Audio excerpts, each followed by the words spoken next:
perempuan dari Kesultanan Aceh tempo dulu.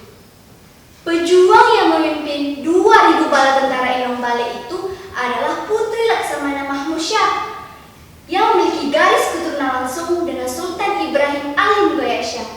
Nah, teman-teman tahu tidak siapa Sultan Ibrahim Ali Mughayat Shah itu? Beliau adalah pendiri kerajaan Aceh Darussalam yang sangat masyhur pada masanya. Kemalahayati sangat taat beragama. Itu juga menjadi salah satu ciri khas masyarakat Aceh yang sedari kecil diajari baca, tulis Al-Quran. Pada umur 8 tahun, beliau juga langsung diantar ke tempat pengajian khusus atau yang sering kita sebut pesantren. Dari kecil, ia sangat mencintai lautan. Terlebih lagi ayahnya merupakan seorang laksamana. Dan ia sering melihat kapal dagang hingga latihan-latihan militer Angkatan Laut. Dan ia juga pernah belajar di Akademi Militer Angkatan Laut Baitul Maqdis.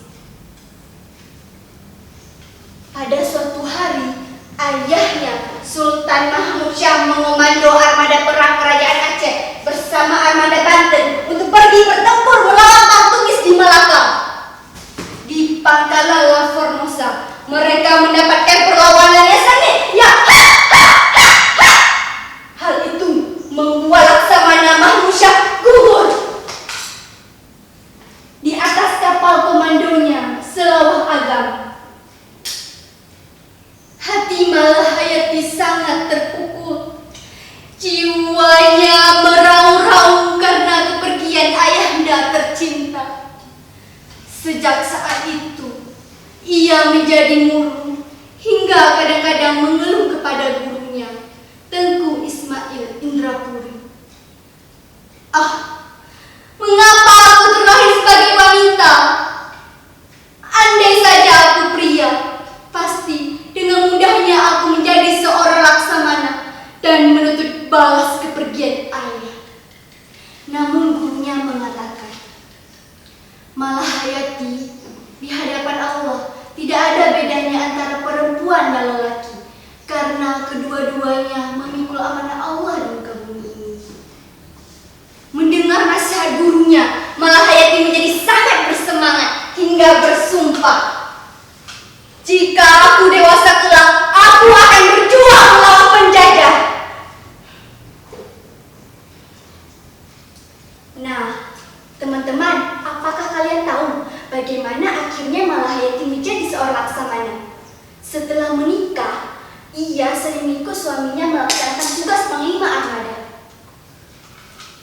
Pada suatu hari, ketika melayari Pulau Alam Besar, mereka berpapasan dengan dua kapal kecil yang terombang-ambing membawa rempah.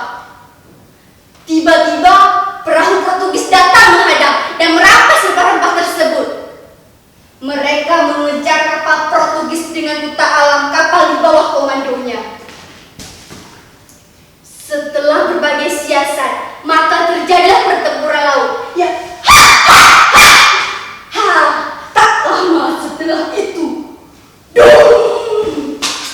Portugis meledakkan meriamnya kepada kapal Aceh yang mengakibatkan Malahayati menjadi janda. Dengan hati tabah, Malahayati tak ingin kematian suaminya diketahui pejuang lain. Dan diam-diam ia mengenakan pakaian almarhum suaminya. Dengan semangat yang tak gentar sama sekali, ia langsung secara tangkas mengambil alih kendali dan memimpin pertempuran hingga berhasil menenggelamkan 3 kapal Portugis. Pertempuran pertamanya terjadi setelah pertempuran di Teluk Harum melawan armada Portugis. Pada pertempuran itu, suami Malahayati, Laksamana Zainal Abidin, gugur. Sejak saat itu, janda tersebut minta izin kepada Kesultanan Aceh untuk membentuk pasukan sendiri, yang di dalamnya adalah para Inong Bale.